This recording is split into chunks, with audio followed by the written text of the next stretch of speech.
Sox fans have wanted to hear it. The Boston Red Sox are world champions. This is going to be a tough play. It's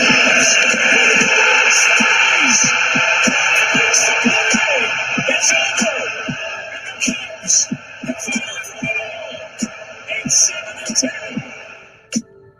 Welcome to the best sports podcast on the planet. I am your host, Brandon Combs, joined as always by the Soup Boss. Boss, welcome back, buddy. We missed you on Sunday. Dropping 50s bebop band battle stuff here, but I'll have to join Wayne and maybe try to articulate that with him. But no, I was thrilled to be able to at least listen to it, and hopefully there are no police officers watching, as obviously I was doing about 85 down the highway and texting on it. So we'll ignore that happen. But it's good stuff. You guys did good, except for you didn't put 42 in the damn top 5. You didn't even have it in the top 10. Like, you son of a bitch. Look, that's not one of the top 5 baseball movies of all time. So that's why it's not. You said he's not even in your top 10. He's not even in my top 10. Look, I had a whole laundry list of baseball movies that are better than 42. Look, 42 has a great story to it, but it's just not there. Speaking of 42, we went a day without you, and then I had Wayne on here who was arguing with another show on the RTF network about 12 views is greater than 9. And so I had posted a picture of ours on that same argument that had the 400 plus views. And some people got a kick out of that. But then we had Wayne on the shows, and our views went down by about 445. So I'm glad you're back. The viewers are back. I'm glad we're about to have fun. I'm just joking. Wayne, it was a blast. We had fun with Infinity Sports. I'm always messing with these guys. But, Wayne and Dan do a great job on that show. That is a great show. And so we've got exciting things going on today. We're going to be talking NBA, NHL. We are going to get to our NFC predictions. And but first, we're going to have Ryan Lawliss of the 603 Boys Motorsports and the driver of the 6NH Triple Shot Sports Car. Ryan, how we doing, buddy? Good, guys. Good. That'd be better, if I could hit a grand slam or something, that'd be kind of cool. Not a 3-0 pitch you were on. Get out of here. Oh, no. See, what you got to do is you got to start up 3-0 on the racetrack and then just, zoom past everybody. Speaking of the racetrack, 3 laps ahead. Yeah. Speaking of the racetrack, how did we do this weekend? It was the first time out with the car. We were pretty consistent with our lap times. We had some overheating issues. Some small stuff that, we kind of might have overlooked due to some major stuff in the shop. So we're not going to let that happen again. I think we were running about 15th most of the day. We showed definitely some more speed, and we got a lot of room for improvement, but we're not going to let it defeat us. We're not going to act like the Texas Rangers and cry about it or anything. I was just going to say, you're not just going to give up and just hope that everyone else just makes it easy on you and gives you a lap.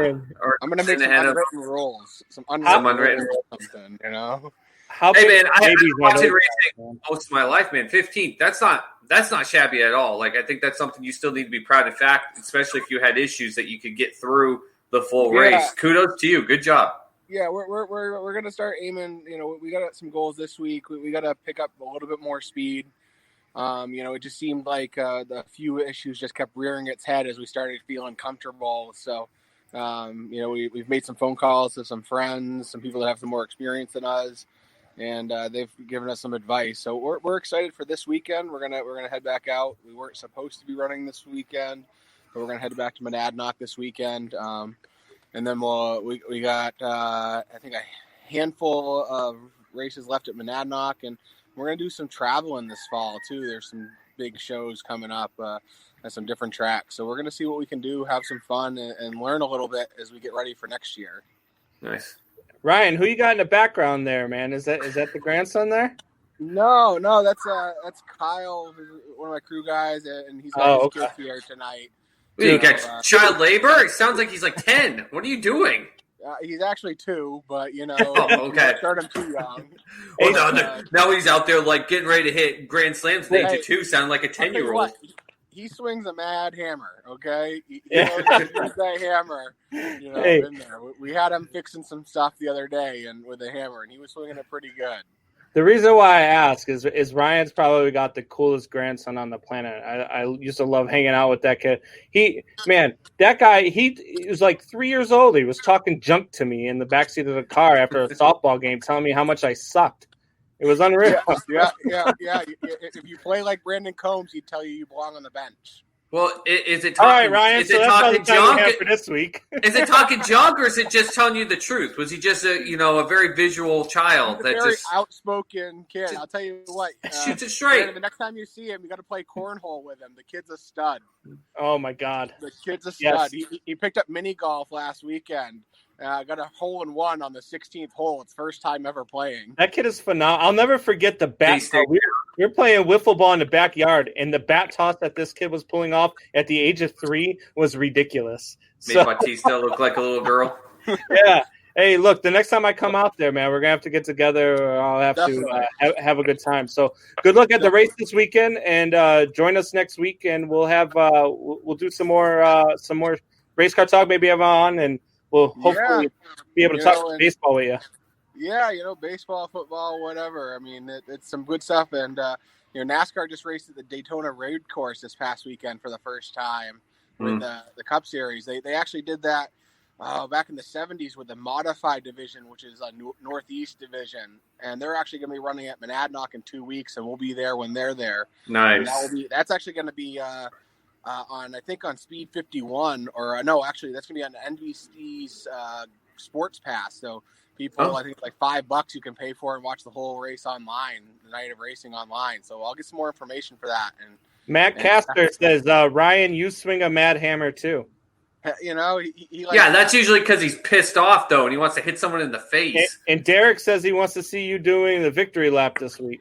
Top 10. Don't put that, Derek. Don't put that pressure on him. We're looking. I'm with Chad.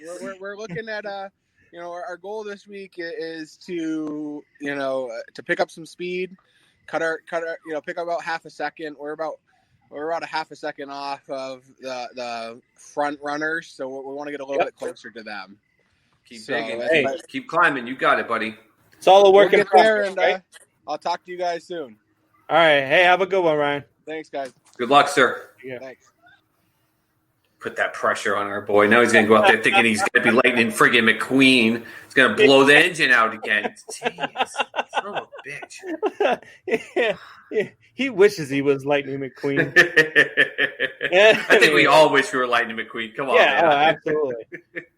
Absolutely. He always gets I lived down here in Oklahoma City, where pretty much all that stuff in the Cars movies from. So driving down the highway doing 85 texting, I am Lightning McQueen. Derek with the Ricky Bobby. You ain't first, you're last. Don't you put that on me, Ricky Bobby. Don't you put that evil on me. I did that earlier. So I was in one of those sports breaks, and we had a football helmet, and I actually when they do the random draws, I drew the damn Packers. Luckily, the guy who traded the Bears traded with me, so I got the Bears traded for the Packers. But I told the guy running, and I said, "Don't you put that evil on me, Ricky Bobby." You can't do that to me. I can understand. That'd be like me getting the Jets. I would just wipe my rear end with it and leave and just say I forfeit. I'm done. Professor Leonard's here with us. Combs' top 5 list are credit to the item he was eating at the time he watched the movie. I think he's talking about our top 5 baseball movies. Hey, look, a little edibles or movies on there. 42. Look, 42 is a great movie. It's a great story.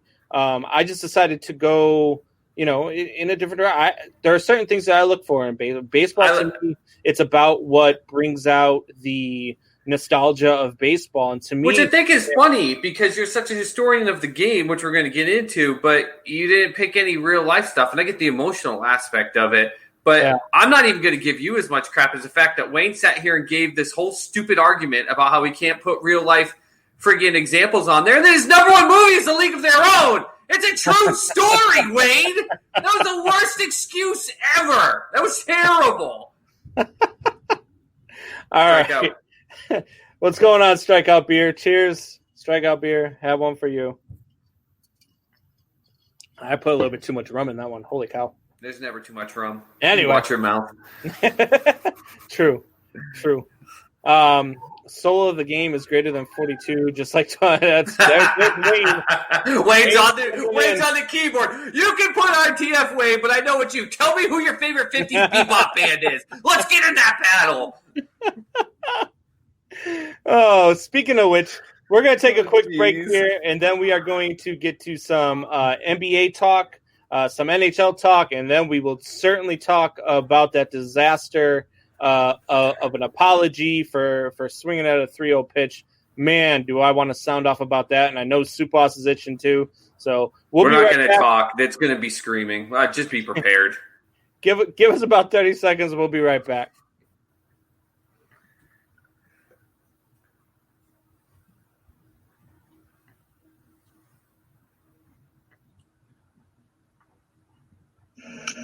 What's going on, Triple Shot Sports family? This is Brandon Combs, host of the best podcast on the planet. That's the Triple Shot Sports Podcast. Be sure to join myself and Soup Boss Chad Lounder live for 2 hours. Yes, I said 2 hours every Sunday, Tuesday, and Thursday at 8 p.m. Eastern and 7 p.m. Central on the RTF Sports Network Facebook page and YouTube. And if you miss any part of the show, you can hear us every Monday, Wednesday, and Friday on your drive home at 5 p.m. Eastern on rtfsportsnetwork.com. All right. We are back, and it is time to do something that Soup Boss has been asking me for a while, and we are going to talk some NBA playoffs. We got some playoff action, and like I said, look, I wasn't going to watch the regular season. It's like one game into the playoffs, and you're like, okay, well, let's have a full talk about it. I'm like, we've got like 2 things we can talk about. But it's the only 2 things that I watched today. I actually watched 2 basketball games today while I was at work. You should actually be proud of me. Look, Orlando came out today and shocked the shit out of everybody. Biggest upset all year in NBA, plus 1,500 if you had picked them just straight, not even the money line, straight. And then Miami upset Indiana too. That's not an upset. Well, of course, we don't have any records of this because we don't talk NBA on this damn show. But Miami Heat are a team to watch. They find a way to compete against all the better teams. The only thing Miami Heat has a challenge with is the weaker teams. And guess who aren't in the NBA playoffs anymore? The weaker teams aren't there. So unless somehow they face the Magic because the Magic upset the Bucks, then all of a sudden it'll be like they're tonight. Houston's up 10 on OKC. They climbed back then. They were down over 20. So Portland and the Lakers. I saw a funny thing on Facebook the other day that said, if Dame Lillard stays hot and Portland keeps playing the way that they're playing, I could certainly still see the Lakers winning in 4. 4. So I don't know. I mean, do you give Portland any semblance of a chance in pulling off an upset here? I mean, no, I don't. I'm not saying like a 1-game upset. I'm talking about. Can they take this serious? Okay, so my favorite player, you and I haven't been able to talk about this, but my favorite player in the NBA is Damian Lillard. It has been. Dame's been the guy. I thought he was a guy that it's the aspect in all sports, right? If you get put on a team that doesn't have a lot of views around the country, especially once you're on the West Coast and it's not LA, you got a lot of challenges you got to face. Damian Lillard, if he was on the Knicks, if he was on the Celtics, even the Lakers or some of these other big teams, he would be he is a bona fide superstar and a top player in the league, but he would be actually recognized outside of just the basketball fans. Like he would have a face in some way, shape, or form. With that said, he would need to be him, McCollum, and about 2-3 other players playing full press at their best because this is still LeBron James.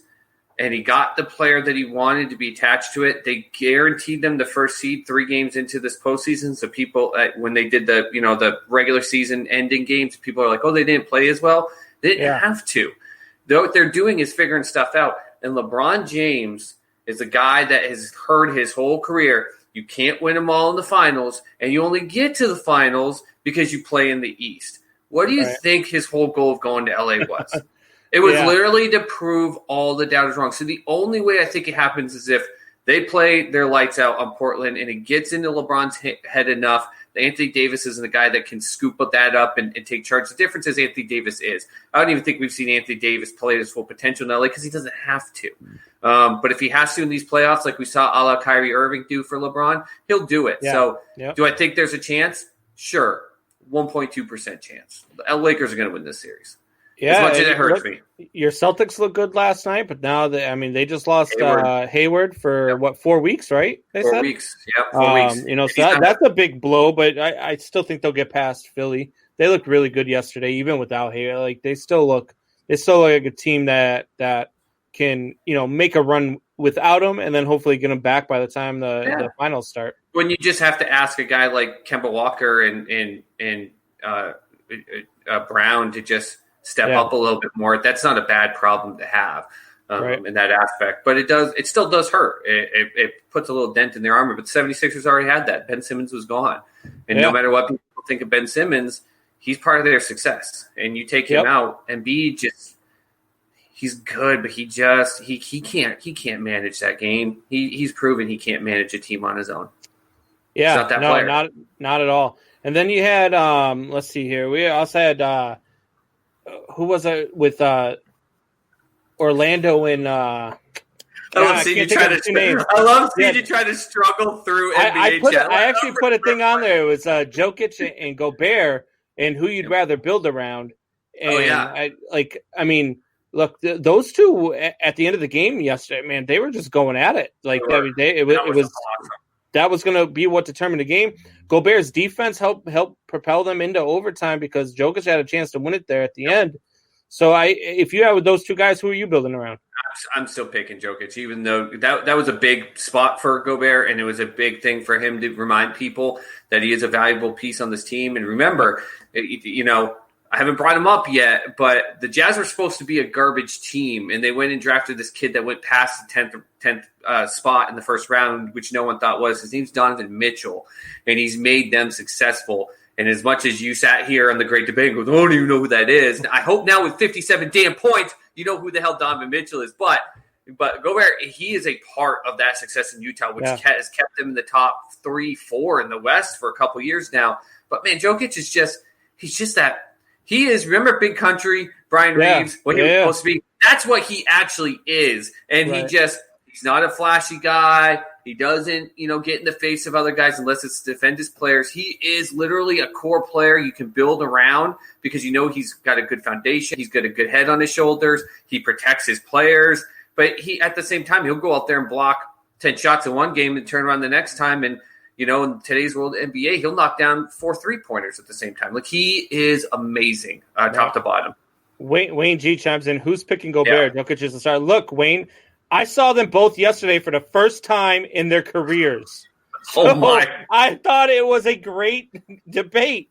And it just turns out that, I just don't know much. I thought you watched the NBA playoffs. This isn't their first time in the playoffs. Well, yeah, but, I watched the playoffs in, when was the last time that the Grizzlies were freaking competitive? Like 3 years ago. Yeah, come on now. Jeez. But anyway, watching The Last Dance on Netflix doesn't count as watching the playoffs, by the way. Look, I've said it before. I'll say it again. I'm not an NBA guy. It's my fourth sport. I barely follow it. But I do watch some playoffs. I was watching playoffs all day. I didn't even turn on hockey today. I was actually watching NBA basketball today just to try to do some homework, do my due diligence so I don't sound like a complete buffoon when I come on the show trying to talk NBA playoffs, even though I still sound like a complete buffoon. I love the last show where you're just like, hey, Wade, I'm going to give this one to you because you know the game of basketball, and I'll be honest with you, I know nothing about this, so I'm going to put you on full screen and give you it all. Wayne wants to know if I'm taking Walter Payton or Maurice Clark. Oh, fuck you, Wayne. Jared chimes in. I'd like to slap the caterpillar off AD. Go Dame. Yeah, I would. Hey, Dame's my favorite player. Absolutely love Dame, but Bjorn Bruckshaw chiming in. I think the Celtics are in trouble now that Haywood is out for 4 weeks. It hurts. It hurts. Jesse B chimes in, says Soup Boss with the Bruins playoff hockey beer. What's going on, Jesse? Gotta go with it, Jesse. Right there. The Bears up 3-1. I actually didn't think it was going to be a shot with the way they went into it. But they regrouped. They look good, and man, they were down 2-0 going into the third when they should have. They should have been up. They had 6 wide open shots, which makes you mad as a fan. Like you literally had one where they were right in front of the net. The goalie's not even facing, and they just whiff it. I'm like, and then they turned around on a breakaway after putting up 7 shots on goal and breakaway 1 off, and I'm like, this sucks. This isn't going to work. And then that Bruins team I saw in the third period. Watch out, NHL, because that's the Bruins team that I know from this year. And if they can keep that going, Halak doesn't have to do a lot behind the net. That's the difference. They talk about you need a hot goalie, but if you can play the way they played in that third period, your goalie just has to keep the puck in front of him. And Halak's no slouch now. Halak, he was a starter for most of his career before he came over to the Bruins. So Halak's not out of it. I mean, the Bruins still have that capability to go out there and win the cup, even with Halak in net. Yeah, but you also got to look at the fact that he was once a starter. He wasn't a starter, though, this year. And he's done well the last 2 years backing up too, but he's still back. You go out and see what he did in that first game back. A complete mistake, but he wanted to do it on his own. He had his guy right there. He tried flinging the puck to clear it out right in front. He didn't even have his head up, see the defender right there, glove, open net. And then yesterday when Carolina got their second goal after that huge 7-shot, 4-minute just onslaught by the Bruins, they come back the other way. He's facing it. He's got it on. The guy's going to go the opposite side of the net, and he didn't even come out with his arm, anything. He's still slower than the game is going right now because he needs now that time to catch up. I think he'll catch up, but if the Bruins can do what they did in the third period and be the team we know, it will give him the time to get up to speed where he doesn't need to. Because right now, if the Carolina Hurricanes, I almost said Panthers, Hurricanes, played the way the Boston has played the last 2 games with an onslaught, the Bruins would be done. Yeah. Halak wouldn't be able to stop all those the way that Carolina's goalie, and his name's passed me, which I feel bad because he's a great goalie. They have just easily the Bruins could have double-digit goal scores in a couple of these games, and he's shut them down multiple times. So let's talk about the rest of the NHL now, because there's a lot of series, man, that are seemingly over unless we have some monumental comebacks, man. So the Rangers are up 3-1 on the Blue Jackets. Yep. Colorado's up 3-1 on Phoenix. That's no surprise there. The Canucks and Blues are actually the closest series, tied at 2. We got 2 at 2-2. That one should be close. That one probably goes 7. This one here. The Islanders are up 3-0 on the Capitals. 3-0. I watched the final game of the play-in. The Bruins lost to the Capitals. But I was watching very intently to look at Ovechkin because they're built to not be a full spread-out team. Yeah. He is their offense. Their goal is to find a way to get it to Ovechkin, which he does so well. And that's why he was tied with Pasta for the league in goals before the COVID break. Right. He's just not there. He doesn't look it. I think the break, he either just mailed it in or he relaxed. He didn't keep him up to shape. He's slow. He's not turning his hips quickly. We're seeing what happens if you relax. But the Islanders, man, came out of like I didn't see that because the Capitals are still a pretty solid team in the Eastern Conference, and so the way that they've just been manhandled, and the Islanders are up 1-0 already in the first period of that game. So it's team hockey. It's one of those where the Islanders are just completely dominating a series that, quite frankly, I thought would be 3-0 the other way around when it started. The Canadians have played the Flyers really tough, but they're still down 3-1. They've lost 3 one-goal games. They played them really tough in the first game. Carey Price made that so far the save in the playoffs. But they lost 2-1. And then I was talking to my buddy Corey, huge Canadians fan. We still get along somehow. Yep. But we were texting each other during the game. I was out swimming with my daughter, and he was giving me some stuff. So I kept sneaking to the bathroom to watch some of the game.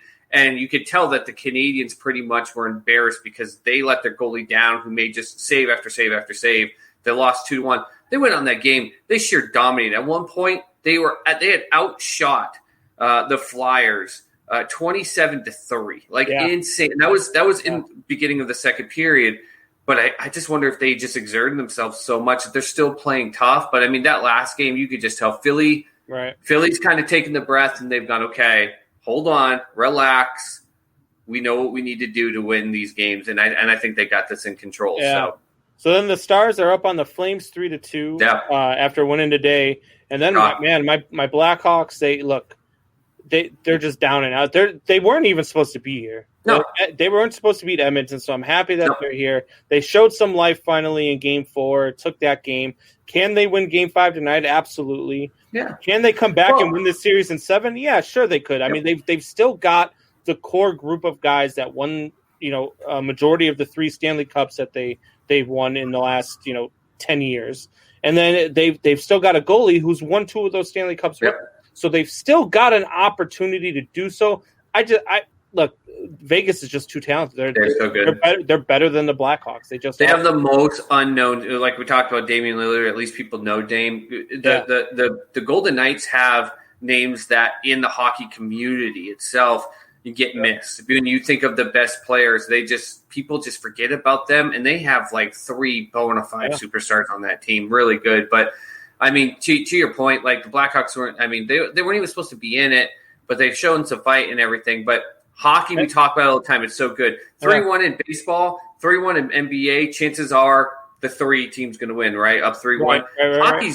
Hockey's so different. Like you can be down 3-1, no big deal. But that series, man, if you pay close enough attention to the series, you've noticed that the Hawks are a lot like the Bruins in the fact that they've had a lot of chances that they've just missed on. Yeah, like they could easily either be up 3-1 in this series or at least be tied 2-2.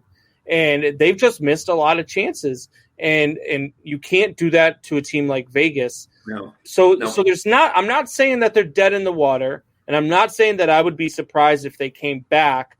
I just don't think that they will. I think you're not going to put your money on it. You're saying no, not at all. Because they play tonight? So yeah, they play tonight at I believe they got the late game, the 9:30 game. 9:30, and technically Vegas is the home team, so they'll have that home ice advantage. Jared says, say that to the 04 Sox. Or, Jared, we could say that to the 16 Cubs. Just saying. Yeah. Right, but that's what I said. It most of the time, it's pretty secure. That's why the 04 Sox was such a huge miracle, and people still reference it. Hockey, teams come back from 3-1 all the time. There's no one being like, whoa, they were manhandled down 3-1. Winning 4 straight in 04 did not surprise me. Here's why. Look, so in 04, when they were down 3-0, I'm living in New Hampshire at the time. All my friends are Red Sox fans. They're all going nuts. My best friend's sitting there telling me, he's like, oh, they're dead. I can't believe they're doing it to me again. I said, you guys won the first 9 games of that series that season. Like, they were 9-0 against the Yankees in the first, 3 or 4 months of that season when they played them. And so I was like, 4, I mean, they can do it. They've got the team to do it. And they did. I was not shocked when the Red Sox came back from a 3-0 deficit in 04. I was not. I actually told people to calm down, and here it comes. But we had NFL pick. I was at this church, and we do an NFL picks, and we had to email them into our pastor, and he still has this email saved. And I sent him my picks, and at the end I said, by the way, you're about to witness the greatest comeback ever in the history of all sports. And I really thought that they had a chance. Now, I'll tell you one thing, that even after Dave Roberts stole that base, I was pumped, but how flat they looked that whole game. Right. I was like, Yankees may come back in Game 5, though, and just decimate it. But when they got to go back to New York with all of that energy, it was different. But what we're talking about right now, see how we talk about it and all the excitement, that's not a shocker in hockey. That's why I love hockey. You can be down 3-1, and they don't go into it going, man, this is, unless there's a miracle. No, you just go out and go, okay, we're going to beat them in the next game. And that's what they do. We go from a sport where we're talking about comebacks, and we are now going to get into the topic of the day. Oh, geez. And last night, Fernando Tatis Jr., who right now, to be honest with you, if I had to redo my list of top 10 players coming into this season, if I had to redo it right now and reevaluate it, I'd have him above Mike Trout right now. The guy is absolutely killing it right now. And last night, they're blowing out Texas at the time, and a 3-0 count. The bases are loaded. Blowing out. They were up 7-2 or no 10-2. 10-2. 10-3. 10-3. All right, so they're up by 7 in the 7th inning. Okay, so he swings at a 3-0 pitch. It's a grooved fastball right down the middle, and he hits it for a grand slam. And The Texas Rangers take offense to this. Now, not only do the Texas Rangers take offense to this, but his own players are like, I got him, I'll talk to him. Like, what the hell did he do wrong? This guy swung at a 3-0 count, and he stayed hot. If you don't want him swinging the bat on 3-0, put in your sub. And you know what? Even if I'm putting in my sub is swinging on a 3-0 count. I don't care. I don't care what the score is. We're not we're not a team out here that can't come back from 3-0. And if you're the Texas Rangers and you think you're down 10-3 and you can't come back in the 7th inning, you don't have the firepower, you don't have it in you to come back, then get off the fucking field. Yeah. Yeah. And their own coach at the end of the game literally said they were a hit or two away from getting back in this game. Yes. So they're allowed to be a hit or two away, which you have faith that they can, but the other team's not allowed to. They have to wait to let you come back. So now if I tell my guy not to swing 3-0 and your guy walks me and walks in a run, are you yelling at me for taking ball 4 too? If I knock a ball down the line and I hit a double down the line, are you yelling at me for hitting a double down the line? If I hit into a double play, are you yelling at me for swinging and hitting into a double play? Shut the hell up and play the game. My job is not for you to spare your feelings. My job is to beat you. And I don't care if I beat you by 100 freaking runs. My job is to beat you, and your job is to stop me. So Chris Woodward coming out today saying, oh, I didn't like it. That's not the game we grew up in. Shut up. Sit back down. Get off my lawn. You are out of your damn mind. He absolutely should have been swinging 3-0. He had a fastball right down the middle. He got the pitch he was looking for, and he took you deep. Tell your little pussy pitcher to throw a pitch over the plate and not get into a 3-0 count and not be down 10-3. I'm sick of this garbage in Major League Baseball where we have these young players coming up into the game. We're talking about all these ways that we're supposed to get young viewers into the game, but we can't swing at a 3-0 pitch? You want me to tell my little leaguer if we're up, 8-0, 10-3, 14-0, you want me to tell my little leaguer that I put into the game, hey, I know, we tell you to swing. We tell you if you get your pitch to swing, but it's 3-0. We're up by a lot. Just take it. No, swing the damn bat. And I don't care if you're a little leaguer. I don't care if you're a minor leaguer. I don't care if you're a major leaguer. Swing the damn bat. And if you're a pitcher, your job is to make it so that I don't hit it out of the ballpark. Make that ball miss my bat. Be a better pitcher than I am a hitter. And not only that, you turn around and now you have a pitcher that's suspended for 3 games who was trying to do the right thing in defending his teammate because he came in next and threw behind Hosmer because they were mad at it. And he's the one that gets suspended when really it should be the pitcher before getting suspended or the manager and everyone who sit there. Suspended. Here's the problem. The manager got suspended. He got stupid. Listen, you sit here and you made the comment, get off my lawn. Here's the aspect of that comment that brings something up. Right now, the top viewership in MLB are 50 plus or 45 and plus. That get off my lawn is what all the guys that were on sports radio this morning, all the people who are like, this is the way of the game and everything. They're the ones killing this game. They're the ones screaming, get off my lawn because of unwritten rules. Yeah. I can't stand that stupid statement. It's garbage. And I'll give you a great example as why with the Texas Rangers whole staff, their whole organization. They had a game against the Baltimore Orioles a couple years ago.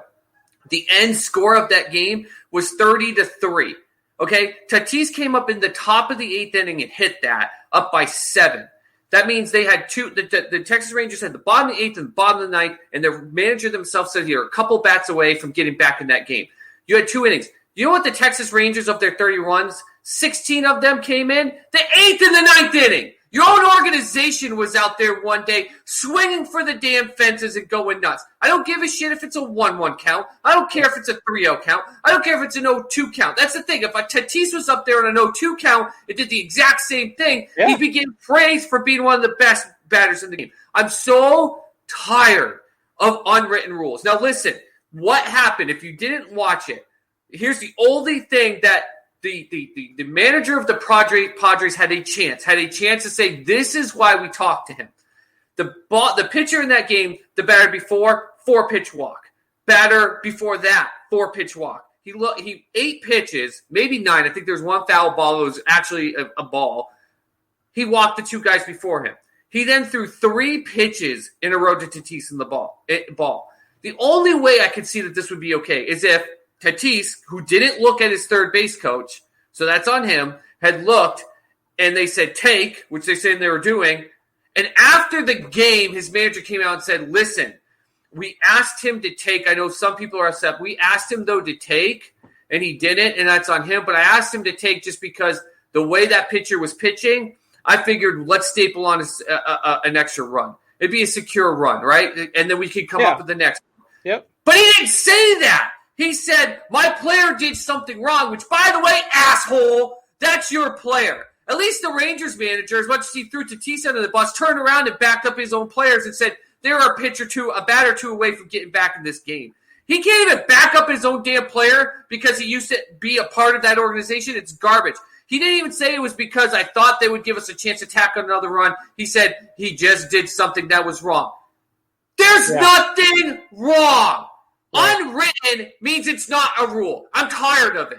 If you want it to be a rule, write it in the damn rule book. If you haven't, what people do, I can't stand it. There are certain unwritten rules that I'm okay with. Like for every sport has unwritten rules. Hockey, and they're all dumb. No, hockey, you don't skate in the crease. What happens if you skate inside the crease after? What do the guys do? They come out and they start shoving and they start fighting over it. They hit you. You don't take a shot after a whistle on the goalie. You don't take a shot after a buzzer on the goalie. So it's the same thing in baseball. There's certain things that you don't run across the mound. You don't do that. If we catch you stealing our signs, we're throwing at a bat. That stuff polices itself. But it's not a team. But those are things that they police themselves because of the aspect of the danger to the game. That's what I'm saying. What is the danger? What is it? It's so stupid. There's no danger to this. I'm agreeing with you. Why are you yelling at me? You get to get a pitch. You get to let the pitcher throw it right down the middle. What's the pitcher going to do then on the next one to make it fair, bounce it out? Is he going to underhand softball toss it? No. Let me have that pitch. No, he's going to come out and try to get another strike. That is one of the unwritten rules in baseball. Let me clarify. Yeah. The unwritten rules in baseball are stupid, and this is why Major League Baseball is dying. You and I are not the norm. Under 45 that love this game, like there's a couple in Sports Soup, we are no longer the norm, Brandon. We're not. This game is dying. It is dying in front of us, and the 50-plus-year-olds are holding on to it. And when they die off, I'm telling you, I'm not even close thinking this is a bad prediction. The NHL will pass it in viewership. Because right now, if you took the 50-plus year-old people out of the viewership of MLB, I'm pretty sure NHL has passed it. They're the only thing holding on to it, and they're the ones that are saying this is wrong. And here's the other thing. You have a guy, and I know right now in our society, the aspect of race and everything is a little off. And I know we all love Mike Trout, right? But let's be clear here. Mike Trout was a big white dude that could smack the crap of the ball. We've had that for over 100 years. We need to get more kids involved, and the NBA's done a very good job with my minority neighborhoods to get their kids more involved, and that's why there's more viewership. These kids have grown and love it.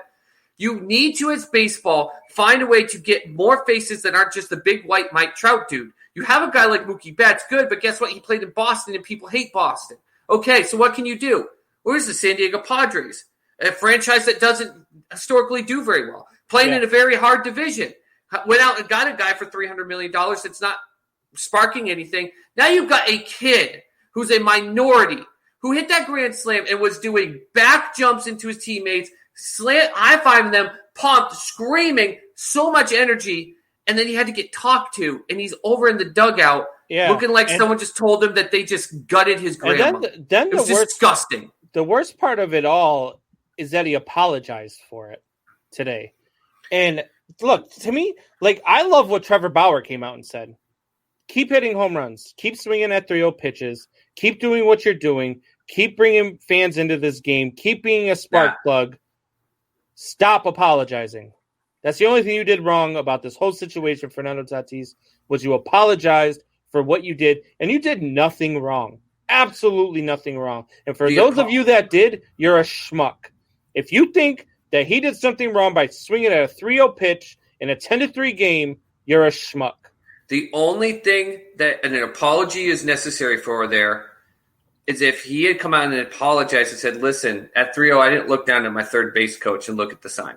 That's it. That's the only issue. That's the issue because remember, these coaches are still supposed to – if his coach came out afterwards and also said, listen, we want him to take the pitch because that pitcher couldn't hit the plate. It was going to be an easy security run. I know he's going hot, but right now, if we can walk in 3, 4, 5 runs, why not? But that wasn't what happened. They ragged on him for not understanding the unwritten rules. He's apologizing for not understanding. I grew up in the game. His dad was a great player. His dad, by the way, is the only player to hit 2 grand slams in the first inning in the history of baseball. There's the stat for you. He understands the game, but that's the thing. His dad came from an older system where that's understand the game. The game has to change. It is 2020. It's not 1990. It's got to evolve. And look, I mean, what brought baseball back from the 90s? You and I have said it. You can't have an unwritten rule that tells you not to do what the game of baseball is. And the game of baseball is trying to score runs. Yeah. It's seeing the ball. It's hitting the ball. It's raising your average. It's doing all the things that you're supposed to do. You're being fundamental. He was fundamental. I guarantee you, if that pitch was outside or if that pitch was low or if that pitch was high, he lays off it. But it was right down the freaking middle, so he jumped all over it. And he absolutely freaking pooped on the ball and sent it into orbit. Opposite field, too. It was another great thing. People aren't even paying attention to that. This kid, he's a kid, came up, and that ball was a little off the center. Everyone says right down the center. It was actually a little off, which meant instead of him going out there and trying to force and pull it and popping out, he went with it. It was a beautiful hit. He went with it and went right center field, batting as a right-handed batter. No one even wants to go great hitting. He didn't pimp it. He didn't bat flip it. He didn't do any of that. Nope. He hit the ball and he ran.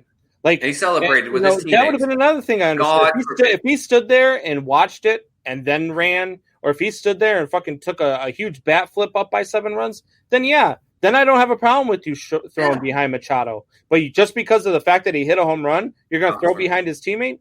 It's absolutely garbage. No, anyway, the only thing that I'll add to this is until the other team brings their left fielder in to pitch, which is them literally waving the white flag, you keep hitting, baby. You keep hitting. We need to get kids into this game or this game is dead. Yeah, absolutely. This happened last year with Acuna about celebrating too much, just let the players play and being excited when they do well. Exactly. Yeah, look. And that comes with the other part of the territory. So you got guys like the Braves do this a lot in that organization. I've always applauded them for the way that they run their organization because I remember a young Andrew Jones, who was out in center field and he made an error and he was laughing about it afterwards. And what did Bobby Cox do? He walked to the top step of the dugout in the middle of the inning, brought him in, said, sit your ass on the bench, and put somebody out there who wasn't going to laugh after they made an error. And they did. I remember them doing the same thing with Acuna. When Acuna got out of hand and he got crazy with his celebrating, up huge, and he's still out there, and he's doing stuff. When you're strutting your stuff for not respecting the game in the right way, it's terrible. But what he was doing after he crossed home plate, he celebrated. We saw it in the NFL. They took away celebrations, and what happened? Viewership went down. And when they asked the players what's something that we should do, let us celebrate. We scored a touchdown. That's the point of this game. Just let us celebrate. Yeah. And there's stupid things when defenses celebrate when they're down 30-7 and they pick off the quarterback. Like, don't be stupid. But they brought back celebrations and the teams come up with these choreographed things and it's fun. And now you've got places online that do, hey, here are our top 10 team celebrations of the week because we, the fans, love it. Right. Start listening to your fans. And right now, thank God, everyone under the age of 50, it feels like it's on the same page. This was horrible. And do not squash this kid's excitement and what he can be for this game. You're going to lose other young kids right now that will someday be stars in your game, and you'll lose them to the NBA and the NFL because you refuse to let these kids play. My boy Hoffy, this guy's an unbelievable ball player. This kid was a stud playing. Man, this kid's a ball player here. But he said should have bat flipped to top it off. Hoffy, you are the reason why we fight during beer league softball because that's something you certainly would have done, sir. Michelle chimes in, says not to change the subject or anything, but 12 is greater than 9. And I'm sure Wayne will appreciate that, and she's not wrong. 12 will always be higher than 9. Hey, Combs, a bigger number. 400's greater than 12. Just saying. All right, so we'll be right back. We're going to take a quick timeout, and then we are going to talk our NFL NFC predictions. So stay tuned. We will be right back. Thanks, guys.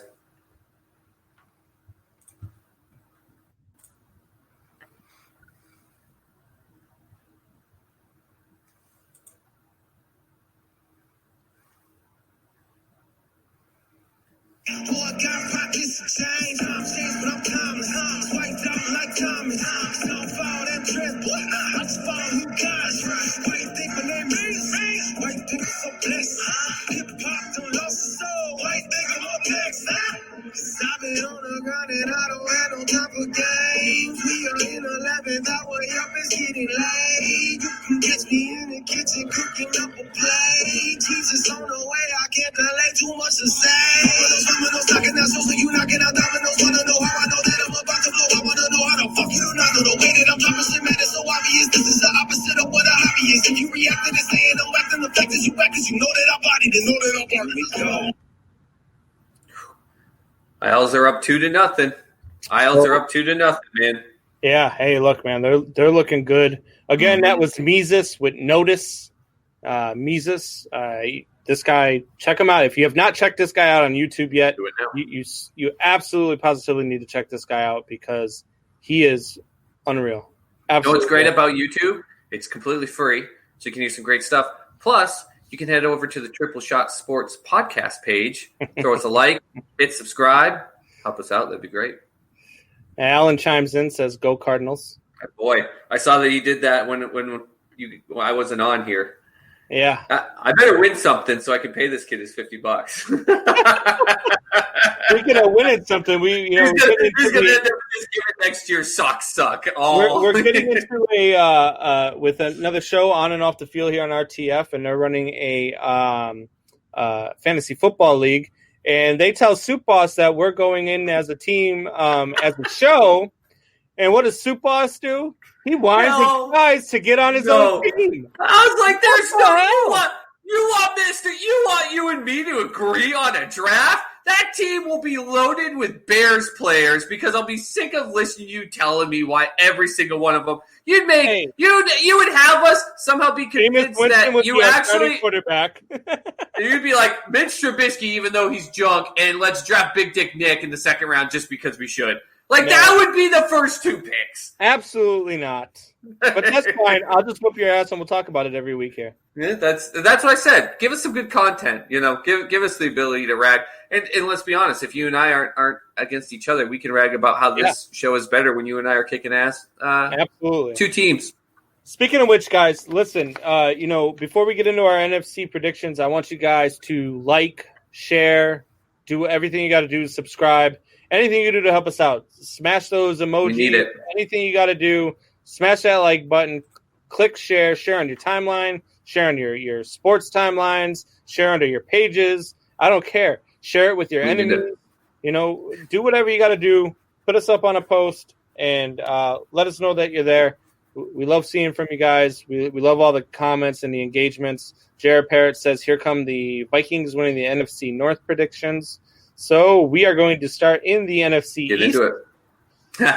And in the NFC East, I'm not sure if we're going to agree much like we did in the AFC. We didn't really. No, I'm telling you, we better make sure we had enough time because I bet you we're not going to agree on a good chunk of this. So here's what I have in the NFC East, and for all you Cowboys fans that are listening right now, all two of you, I want you guys to go ahead and plug your ears because, spoiler alert, the Dallas Cowboys are not winning the NFC East.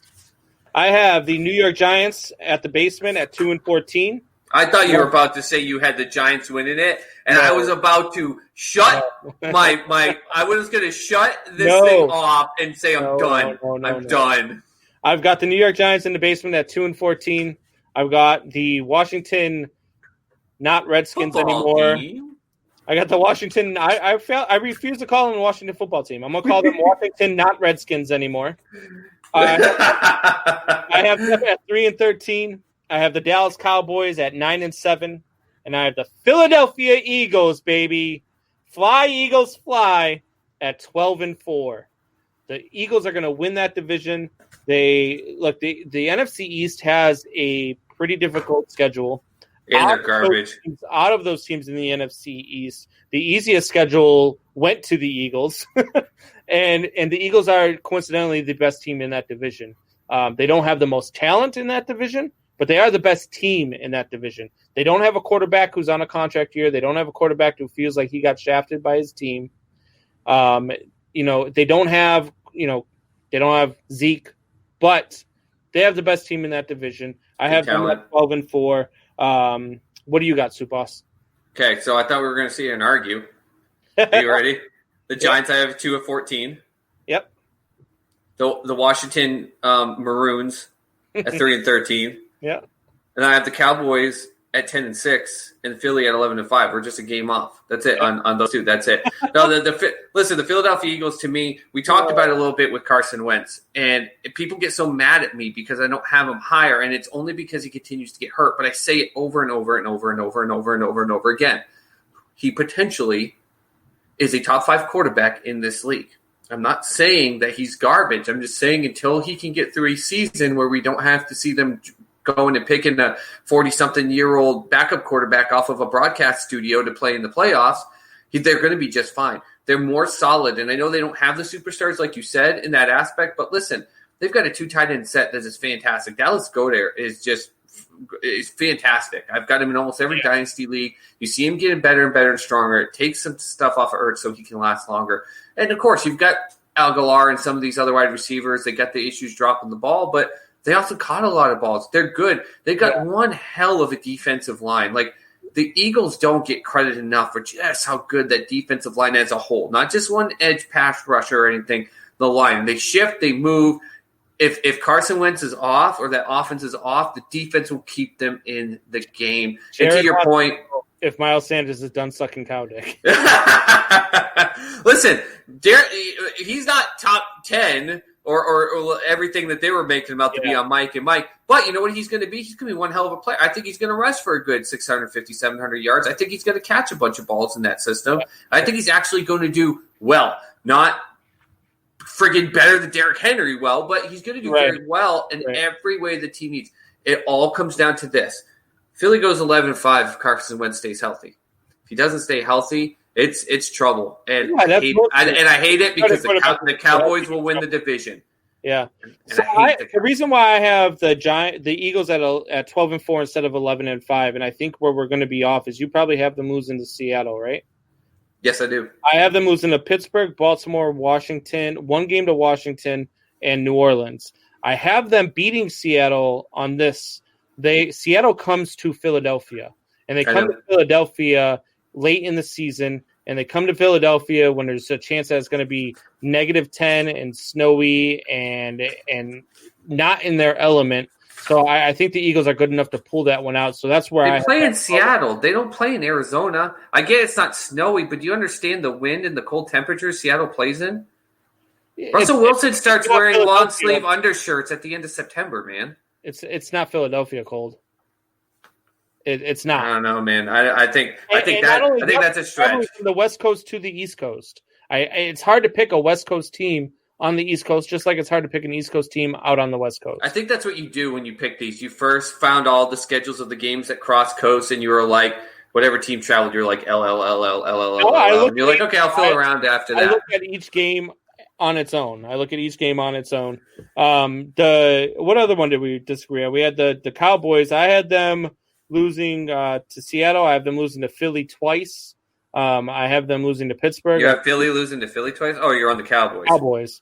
I have them losing to Minnesota, Pittsburgh, Baltimore, the 49ers, Seattle, and Philly twice. I got them losing to the Hawks. I think the Cardinals are going to upset them. They're going to lose to Philly, the Vikings, lose to Baltimore, and I have them getting swept actually in the season by the Eagles. I think that's going to be a huge thing. It's that Week 16 matchup. I think that's where the Eagles are going to stamp their taking that division. I have the same thing. So, all right. So that's not bad. We both have the Eagle. We have them in the same exact order. Can I make a quick note real quick here? We're really off here, though. What? We're going to be really wrong here on the North. Okay, that's fine. But listen, for everyone on the RTF Sports Network, all of our fellow podcasters who are trying to make the claim that if Alex Smith joins the Maroon and Golds, that they're all of a sudden going to be a top 50% division because of him. I love Alex Smith. Great story. He's got a freaking cable and a heart rate monitor attached to his leg today. I don't know if anyone noticed that out on the field. 26 total wins. I have them as the worst total win division. Alex Smith doesn't all of a sudden add 10 wins and put them in the top. And look, everyone that's saying that on the RTF, you guys are on crack. Joshua Savy and you need to all get together and just take the best drugs ever. I just found an actual photo of Alex Smith's leg. I'm sorry, Alex. That wasn't me. Look, can you imagine the first time he gets hit in that leg? Well, that's the thing. I don't even want to see it. I don't want him on the field. He's wearing pads today. A, they weren't getting hit. So, okay, he had some weight on his shoulders. B, he doesn't have a pad on that leg. And literally in that picture, I don't know if you saw it, Combs, there's a wire and something on there where I think it's taking care of air pressure or something. Like, it's great he got cleared. I will love if he comes out and all of a sudden brings them to 6-7 wins. Like, it shocks the world. I will love it. It will be he will beat out Gronk for the comeback player of the year. It will be amazing. Yet, that does not make the NFC East top 50% division in this league. That is a joke to my fellow RTF podcasters that are making that statement. Joke. No, I 100% agree. All right, so moving on to the NFC North, and this is where – I went on Infinity Sports probably a little over 2 months ago now when they were doing their NFC North predictions. And I got a lot of flack for my picks. And so I'm going to let you go ahead and go first this time. And I'm going to let you go with the NFC North, and then I'll get to me. Okay. So I've got NFC North total of 35 wins just to show that they're better than NFC East. I've got the Lions in the basement 4-12. Listen, this is like the Angels with what I've told you in baseball. Until they don't find a way to lose, they're going to lose. And not only that, I like Matthew Stafford. I love him coming out of Georgia. And he's so tough. And everyone's sharing this video where it's like the longest uncut video in NFL or something crazy. And it wasn't even from this past year. He broke his back, guys, and then he played the season. Tough as nails. Hockey players are smacking their sticks against the side of the wall like, holy cow. That's amazing. But instead of saying, hey, guys, I got a big problem here. There's something wrong with my back, and them getting him out and saying, hey, we're just going to get him through, get surgery. He played through the season. You don't just jump in off-season form and go through surgery and come back. So that worries me. I've got the Packers third in the division at 9-7. I think Aaron Rodgers is going to have a fire lit under his rear end, which is going to help him in some games, but it's also going to be demoralizing. We've talked about it. He's got one good wide receiver. He's got a really good running back who I think is more of a product of the system that they play, but beneficial. But that's it. They have nothing else. And they went out and spent all their draft picks on future players. They didn't do anything to benefit the team today. They looked at the future, which you do with some, but you're supposed to pick guys that you could say put out there and be an immediate impact. And I think the whole drama with him in Love, he's going to have a bad game. He doesn't like dealing with that stuff. He's not – Brett Favre at least was just like, yeah, whatever. He didn't like Aaron Rodgers either, but he wasn't carrying on his shoulder. I think they go 9-7. I got the Bears at 10-6. I don't care what anyone says. This Bears defense is better than the Ravens defense. I'll say it. I don't care. And it's going to come down to, and if we want to break it down afterwards, Mr. Combs, they're going to have a point in the season where they're going to have some issues, and that's going to come down on Mitch, and Big Dick Nick is going to come in, and he's going to lead him to a much better rest of the season. I got them at 10-6, and I got, to me, why Cousins is in my top 5 and he was 5th of quarterbacks is because of a team that I think has gotten stronger and stronger and stronger every year. Even with them getting rid of Diggs, they went out and drafted very well at the wide receiver spot. That's the Vikings. I have them at 12-4. I really think as long as Cook, just like all these other players, we say they got to stay healthy. Wentz and all that stuff. If Cook stays healthy, this team is dynamic. They went and got him a backup, and people are like, oh, they're trying to get the guy to take his Cook's place. No, they're trying to get a guy that can give him a breather, which makes him more dynamic in those close games in the fourth quarter, and he can come in and ram it down your throat instead of being exhausted. I got the Vikes at 12-4 and winning that division. I thought we were going to disagree here. We are a game off with every team in this league. And we're going to go to the fantasy football championship playing each other, baby. I have the same exact order. I have Detroit in the basement at 6-10. I'm sorry, 7-9.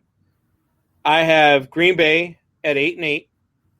I have the Bears and the Vikings both at 11-5, but I have the Vikings beating the Bears by more points in their win over the Bears, giving them the tiebreaker.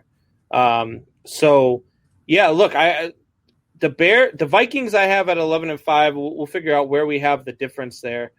Same thing with too high up on the line. The Bears. I think the Bears are. Look, I've said this for even when they went 12-4 2 years ago with Mitch Trubisky, I said they're a quarterback away. They're a quarterback away from being the best team in the NFC.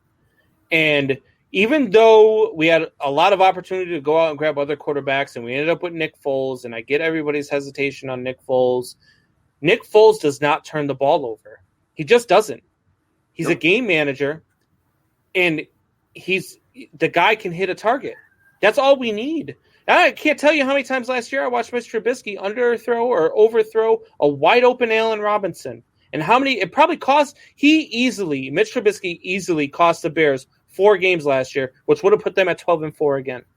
Yep. Just by his decision making alone. The Bears are a very solid team, and these people out there, the Sullys of the world, the Jesse Bissonets, the Wayne Gregoires of the world, they're not watching. They're only watching Mitch Trubisky. Where you have them at 5-11, and where you have them at 6-10, and getting worse, when that defense only got better. Then we actually went out and got a viable backup quarterback who I think – here's the way I think that the season's going to go. I think they're going to stay with Mitch Trubisky. Yep. I think they're going to go into game 1 with Mitch Trubisky. And one of two things is going to happen. He's either going to lay an egg and then come out and lay another egg, and then here comes Big Dick Nick into week 3, and the Bears take off. Or he beats Mitch Trubisky out in the preseason, and the Bears take off from the get-go, and they might even be better than 11-5 if that happens. So I'm telling you right now, you cannot sleep on this team. And call me a homer if you want to. That's not a homer pick. That's a realistic pick.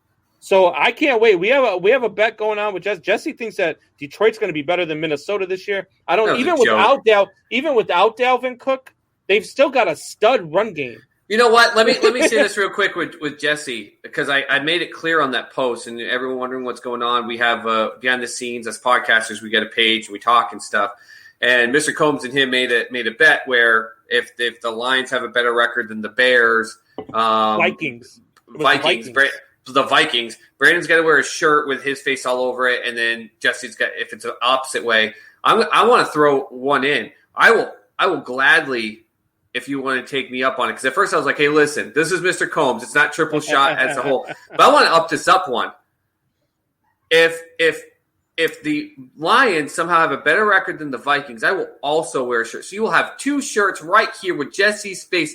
Heck, maybe Wayne wants to get into this. I'll have it with Wayne's face just because he and I love to rag on each other so much.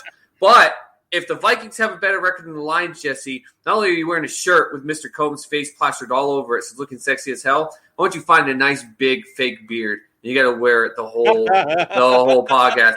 That shirt and the beard with a nice curl mustache. I'll put it on the page. For whatever. If you're taking the Lions, I'll take the field, man. If the Lions beat anybody in this division and have a better record than any team in this division, I'm shocked you have him 7-9, man. I'm shocked you have him 7-9. I have him 7-9, but only if Stafford stays healthy. Because Stafford is a good quarterback. He was last year, but Stafford is coming off of a broken freaking neck and back. That's why I don't have. That's why I don't have him being healthy. You can't, like, the first time this guy gets hit, he might die on the field. I don't like. He had those injuries and he played through them, which makes him tough, sure. But think about the fact if you and I broke our neck or back and then we went out and we're like, redoing our roofs or something like that week after week after week. Like, it's terrible. Michael Buckmeister, there's always shots at you. You know why? Because you have unbelievable takes. Miles Sanders in the top 5 of your running back list. Ahead of Derrick Henry. You have the Lions winning the division at 10-6. And you have the NFC East being the top 50% of the league if Alex Smith takes over the Crimson, Gold, 3 and teams Picks. are coming out of the East if Alex Smith, whose leg looks like this. That's his leg, Michael Buckheister. That's Alex Smith's leg. It's terrible. I Hey, had him over and I traced it. The story with – I'm going to give you my prediction because you gave 2 on the Mitch Big Dick Nick thing. This is my prediction. I actually think Mitch is going to take that role to start. He's actually going to come out pretty hot. I think he's going to do some good things because the beginning of their schedule, in my opinion, is pretty easy. Detroit, Giants, Falcons, Indy. And remember our argument with Indy and Jacksonville, okay? So I have it going good. But then Bucks, Carolina are going to be bad. They're going to be really bad losses. And then they're going to try to have him play the LA Rams, who are going to be an iffy team. And he's going to lose out to them. And they're going to be going up against the Saints next week. They go, we can't do this. Big Dick Nick is going to come in, start week 8, and they're going to upset the New Orleans Saints. They're going to upset the New Orleans Saints with Big Dick Nick at the helm. There's no way that Ryan Pace lets him come out that hot for 4 games and then 2 games later replaces it. When they get utterly destroyed and get embarrassed by the Rams, they will. Ryan Pace loves this kid, and that's the only reason why I think he comes out as a starter. I think. What do the fans say? Coaching staff. I think if you leave it up to the coaching staff, I think you don't even start the season with Trubisky. Trubisky probably gets cut if you leave it up to the coaching staff because there's no way you could look at this guy and what do the fans say and say he's a starting coach. The fans are going to say a lot, but you said it yourself. They're going to be on the road. The fans aren't going to say much. But the fans are going to lose. I'm not saying they're blowing out these teams in the first 4 games. Look, they're going to be okay, but what's going to happen is they're going to get embarrassed in those 3 games. And especially Carolina, who was a bad team last year, they're going to get embarrassed. And the Rams, who are expected to not be a good team, they're going to get embarrassed. And that's going to be enough that the Chicago faithful, you guys are going to lose your ever-loving shit and threaten to commit suicide off the top of Sears Tower unless they change it. And there's no way if they get embarrassed in those 3 games, they're going to let them walk in the Saints with Mitch doing that. And Big Dick Nick is going to put his cape on and throw out his Super Bowl over the Patriots flex. And he's going to go up there and upset Drew Brees and the Saints. Sears Tower is now Willis Tower, by the way. I changed the name of it a few years back, but none of us go to the office anymore. We all work from home. It's an empty at this point. Yeah, absolutely.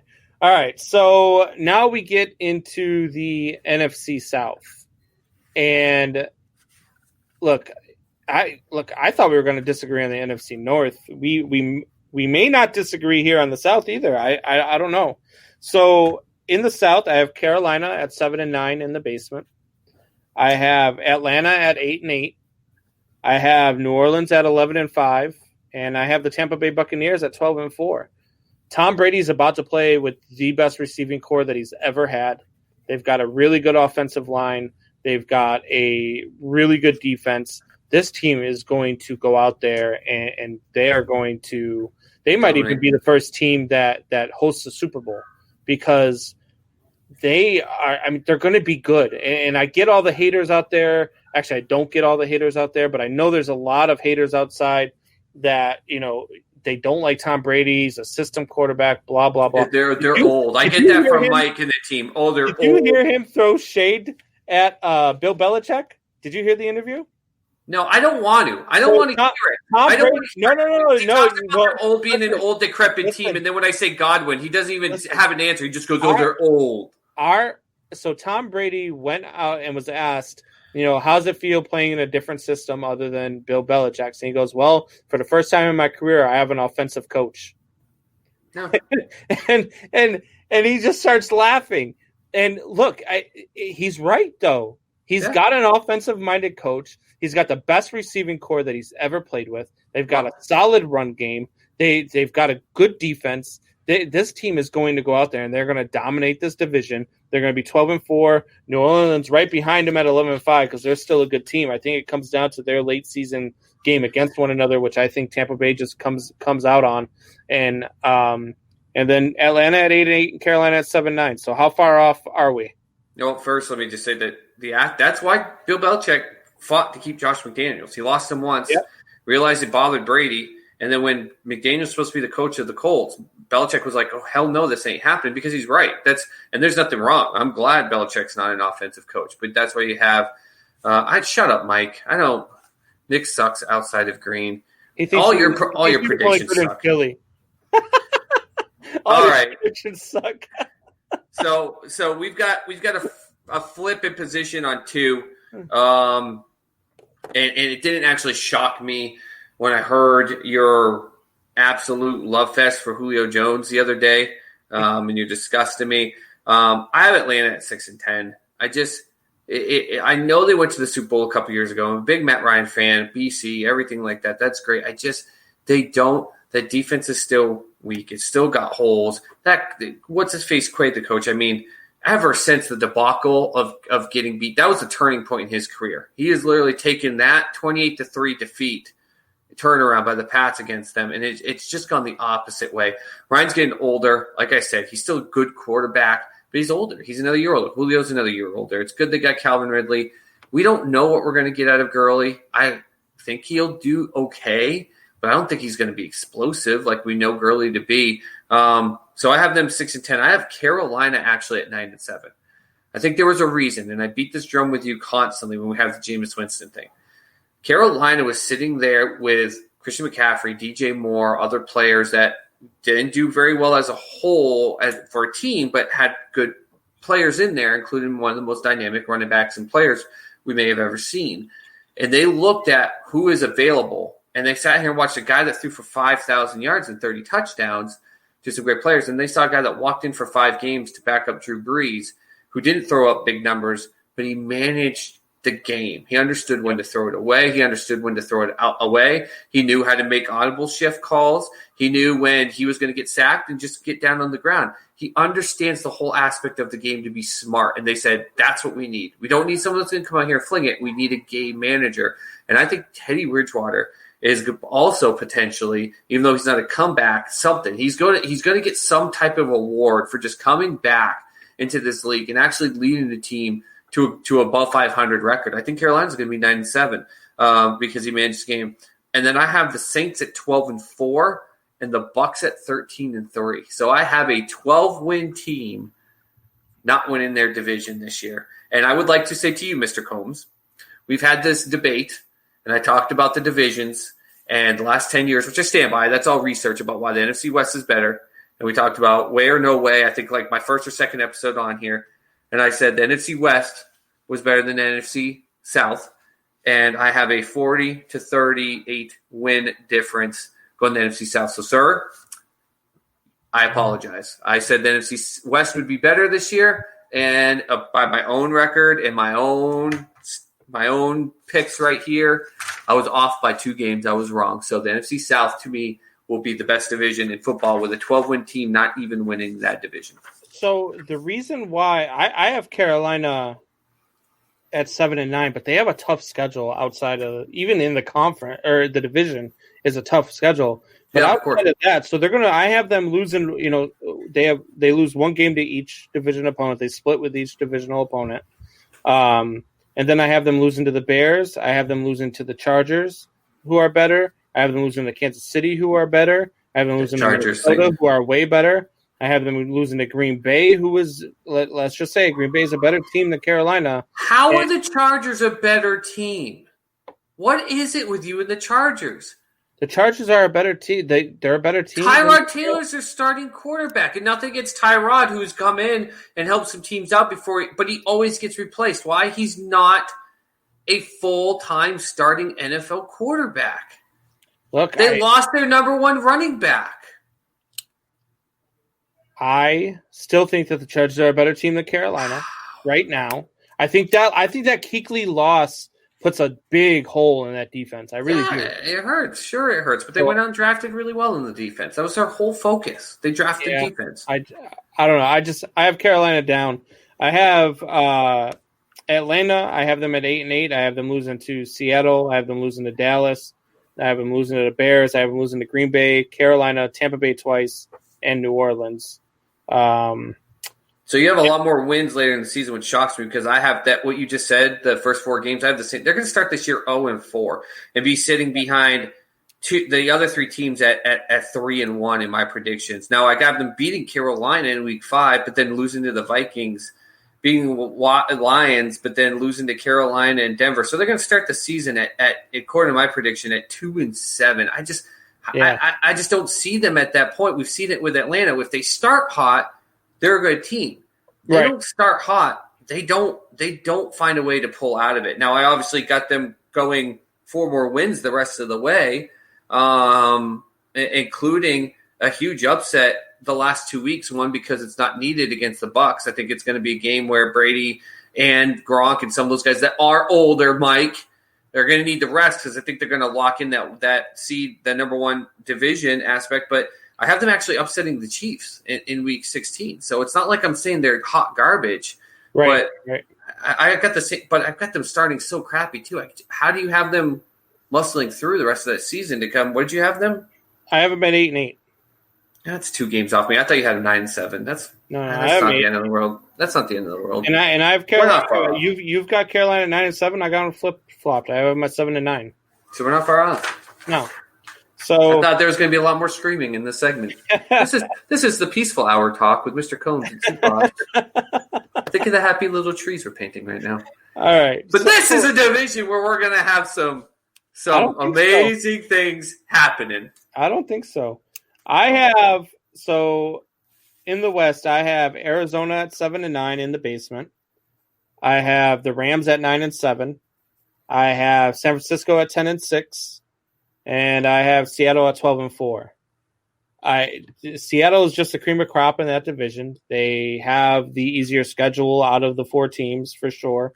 And San Francisco at 10-6, still they're going to have a good year, but they've got some tough games. I think they're going to be a little bit worse than they were last year. I don't think that they're going back to the Super Bowl. I think they had an amazing run.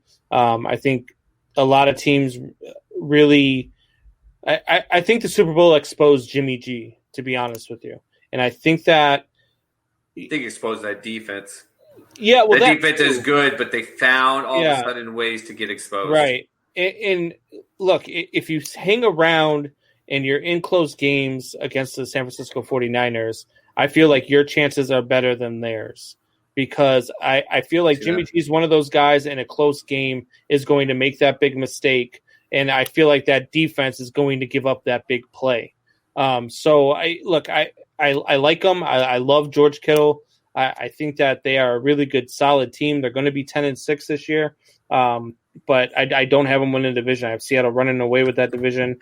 The Rams are close at 9-7. Look, I just can't. I can't put them any higher than that as much as I wanted to. I wanted to give Arizona a little bit more credit than what I'm giving them. But they're a 7-9 team. Even with the addition of DeAndre Hopkins, they don't have much else. And I'm not even sure if Kyler Murray will be able to see DeAndre Hopkins over the line of scrimmage. That's my joke, man. That's my joke.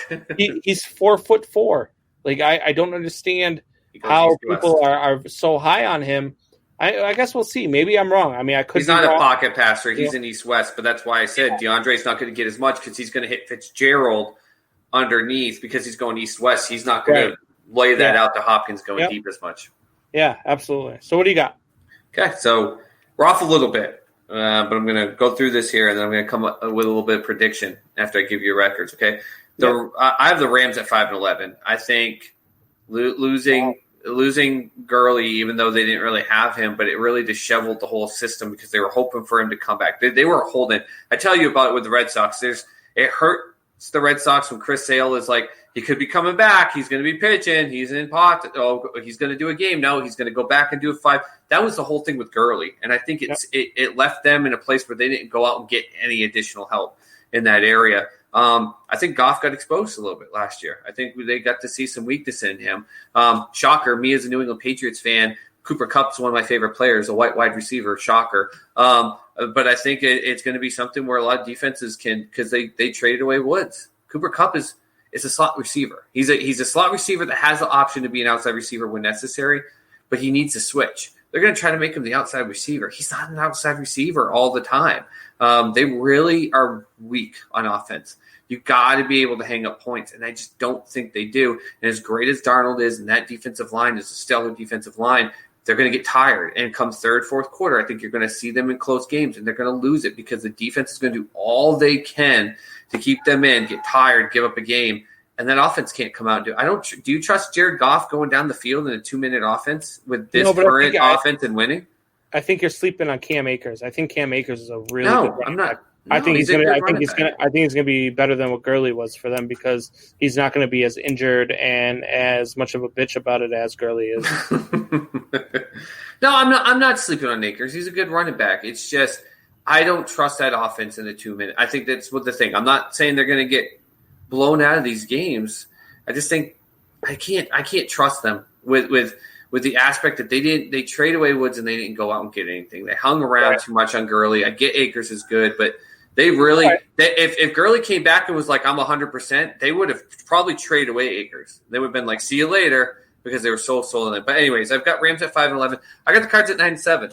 I'm sorry. I watched as a Texas fan what Kyler Murray could do. I don't think he had nowhere near as good as a rookie season as a lot of people do. But I've said it to you. DeAndre Hopkins makes you better. He does. Okay, he makes you better.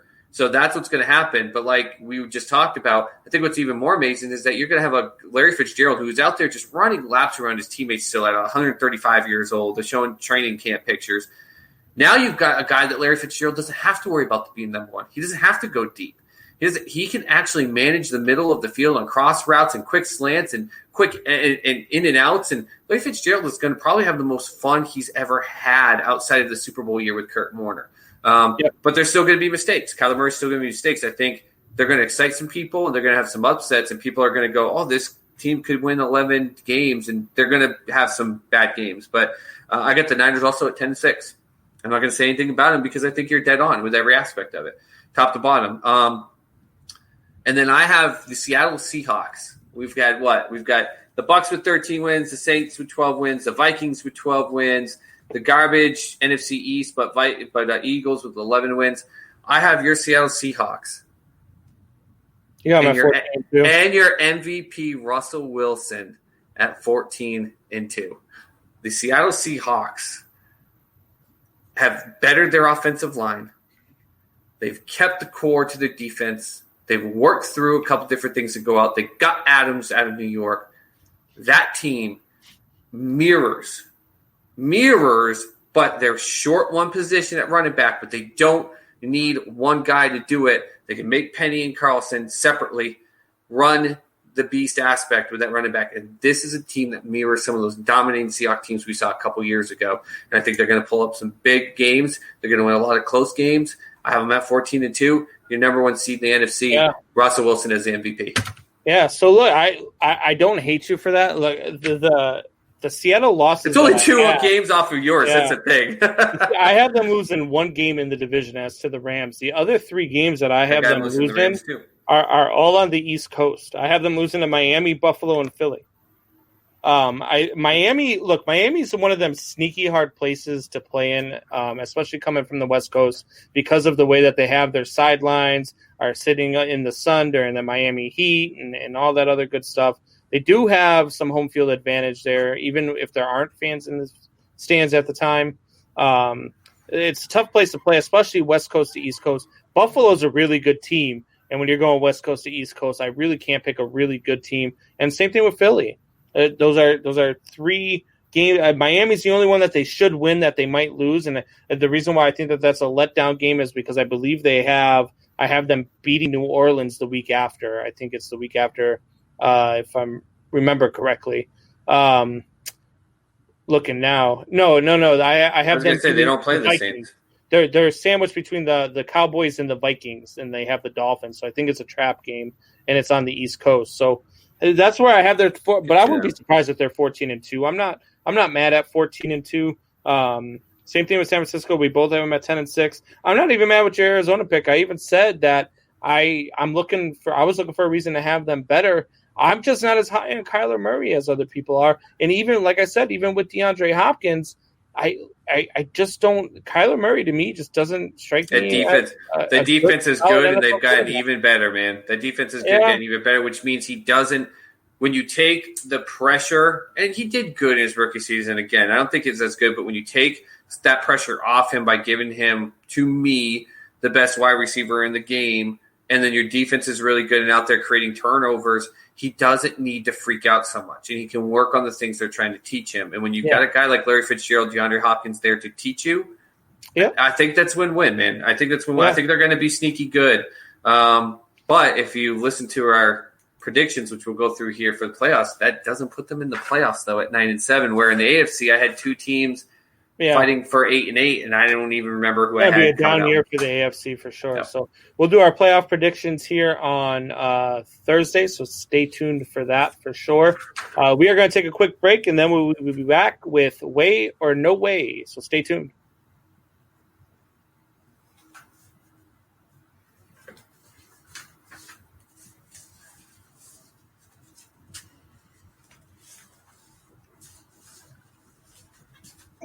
But there's something you don't know about. Life trying to make change. With the trolls trying to change me back to the old me. This in high school, you don't know me. No, all you just troll me. Got so.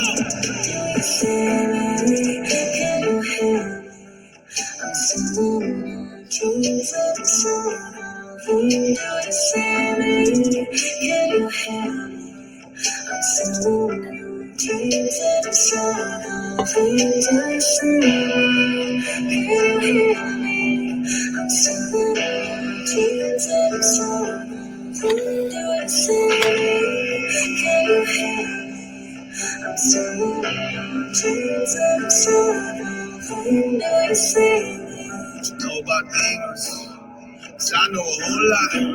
I fight them in my sleep all the time, speaking time, wake me up at 3 o'clock. So what's that tell you?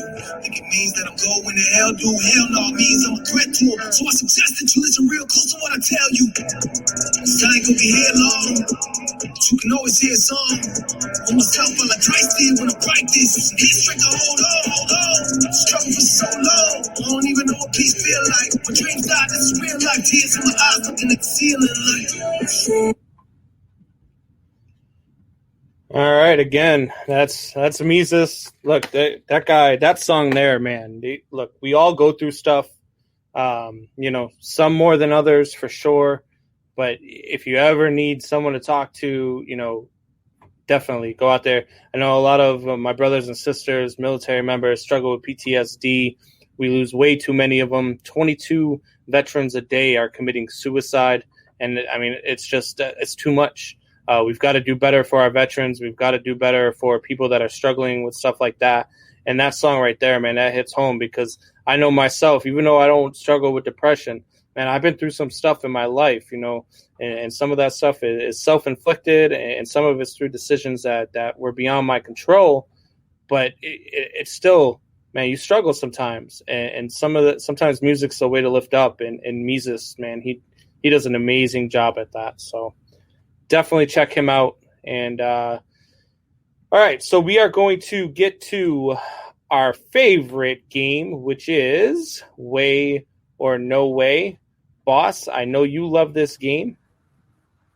At least we don't need to deal with kind of way. Congratulations, Wayne. You didn't talk yourself into a kind of way. I was waiting for it. Game on. He's feeling.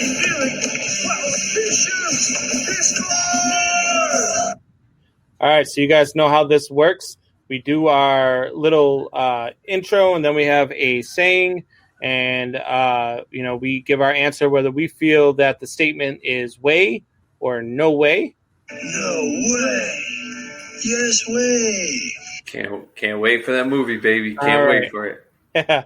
So we just had on Talk Soup an interesting post in which you asked, could Brian Urlacher in his prime handle taking down Derrick Henry in his prime. And look, we got into a debate because some people started saying, "Oh, wouldn't it be better if you're talking Ray Lewis, blah blah blah?" I said, "Sure, if you're trying to figure out who's better at hiding bodies in a trunk." Oh, jeez. Look, Brian. So the first statement in Way or No Way is Brian Urlacher is a top 3 middle linebacker of all time, and this is absolutely Way. For me, he's top 3. He's not third or second. He's first. Brian Urlacher was a ball hawk. Brian Urlacher was always on the ball. He could strip the ball. He had hands like a wide receiver. He was sneaky fast. He probably could have played safety and still have had the same career that he had as a middle linebacker. Brian Urlacher was an absolute stud. And him versus Derrick Henry one-on-one, I'm sorry, but Brian Urlacher is going to get the better of Derrick Henry there, and he's going to be able to stop him and take him down. That Bears defense, when Brian Urlacher and you had Lance Briggs on the other side, forget it. That Bears defense could absolutely contain Derrick Henry, and Brian Urlacher would be a big piece of that. Okay. Once you get your Chicago Chubb down just a little bit here, man, okay? So just relax, but I'm going to tell you why you can get it back up, even though you're going to hate me with this stuff. Listen, with the Derrick Henry post and everything, I think you flip a coin sometimes because I think there was times that Derrick Henry could do it. I think it's a disgrace to ever think that there's not a chance that Derrick Henry, which we have both toted up and down, is not to cut away from Brian Urlacher.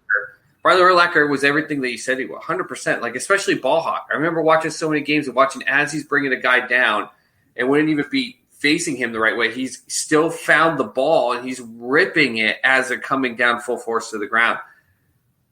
He's not even the best middle linebacker ever on the Chicago Bears, though, bud. And I know you grew up watching him. He's fantastic. Dick Butkus, I know, Dick Butkus. Dick Butkus is by and far the best middle linebacker the Chicago Bears have ever had, and probably or potentially top 1 or top 2 ever. And not only that, Mike Singletary. I mean, it's a rich history. Brian Urlacher is sitting with Urlacher is better than Singletary. I think Urlacher and Singletary is about the floating spot for me. I think you get there's the way people could come in and start throwing tomatoes at each other on both of that, and I probably would be on your side a little bit there. I think Urlacher is a little bit better than Singletary for sure, but Dick Butkus was the better middle linebacker. I mean, no one could dominate in a way that he could. But here's the other thing: Jack Lambert on the Pittsburgh Steelers. Have you ever watched things on that man? That is just impossible. He was the steel curtain. You had all the other aspects of what the steel curtain was. He was the steel curtain in every way, shape, or form with it. And so you put top 3. I can't put him at top 3. Is he top 10? Oh, hell yeah. Is he top 5? He's floating right around there to me. He really is. And what an amazing history you have for your Bears as a fan for that team. It's such a rich, to me, a position that as a Pats fan, we saw the change of guard and what it was when Teddy Bruschi started coming in that time of football. They were already doing that in Chicago for decades. Now amazing we only stuff, get a fucking quarterback. Yeah. We never had one. Name one good quarterback the Bears have ever had. McMahon, baby. McMahon wasn't even a good quarterback. Yeah, he was a quarterback who won based because of his defense. No, I know. Jay Cutler. Never had. No, give me a break. Get out of here with Jay Cutler. Never had. I'm sorry, man. I know we talked about the whole body stuff thing, but Ray Lewis, man, was just a dynamic middle linebacker. I mean, he really was. So. He wasn't better than Urlacher, though. And I'll argue that to the day I die. He was not a better linebacker than Urlacher. Yeah, he didn't have the hands Urlacher had. He didn't have the vision Urlacher had. No, not at all. Yeah. Look, all right. So moving on, sticking with the NFL, you also had another interesting post that said that the NFL, if college cancels the season, is talking about games on Saturday. And here's where Way or No Way gets heated. NFL on Thursday, Friday, Saturday, Sunday, and Monday is going to be epic. What says you, Soup Boss? Now you can already tell, baby. This is going to be way 100%. And listen, I'm an NFL fan who sits here and talks about the fact that the NFL dropped the damn ball with Thursday Night Football. Want to know why? Because they gave us every jack shit potential game that they could come up with every week. But the NFL has been doing something different this year. They're going out and going, everyone else is in trouble. We've talked about this. What can we do to literally put the blade into the back of all the other three major sports and just literally ensure that we are the most dominant thing that is in all of sports next to the premier soccer league worldwide. And that is to absolutely make sure they do everything right. And if the college football has a challenge, these students start coming back, and you see COVID spikes and everything, and a couple weeks in, even the Big 12, SEC, and the ACC go, crap, guys, this isn't going to work. The NFL is going to go, quote my girl Gwen, bananas. They're going to go nuts, and they're going to be smart with it. They're not going to just throw you your shit games Thursday, Friday, Saturday, Sunday, Monday. They're going to make sure that think about how many times it's going to hurt things like Red Zone for sure, because that benefit of Red Zone was you got all the great games going at the same time. I don't know which one to watch. It would have all the scoring. They're going to spread out these high-profile matches. It's going to piss off the players for sure because they already bitch about Thursday night games. But they're going to spread out all these dynamic games so that you almost have a high-profile matchup every single day of the week. So it's not that I didn't think last year if they tried doing it, they would drop the ball. But what they're doing this year, Thursday through Monday, they will make sure if that's the way they go with it, that they will have a great matchup every week, that we are happy every single day. Go give me your crap. You have lost your mind. This is absolutely a no way. Look, the Thursday night games are already garbage. The first thing I do with my fantasy teams is I look for the guys who are playing on Thursday night and I bench them. Because the guys who are playing on Thursday night are going to have an awful game. They don't play well. They don't play well on short rest. Okay, and now games on. I'm fine with Saturday, Sunday, Monday. You want to keep it a Saturday, Sunday, Monday, that's fine. But they should have scrapped Thursday night football years ago.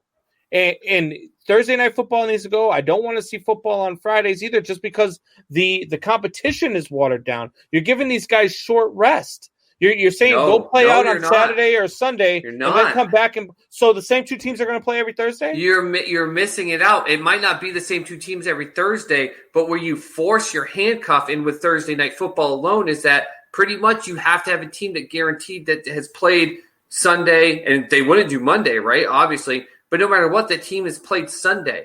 Now you can have your Thursday ones be teams that played on Saturday, Friday. You can literally make this where you have more of the week spread out, where now the rest may not be 7 days, but you get 6 days. You get 6.5 days, depending on if it's a day or a night game.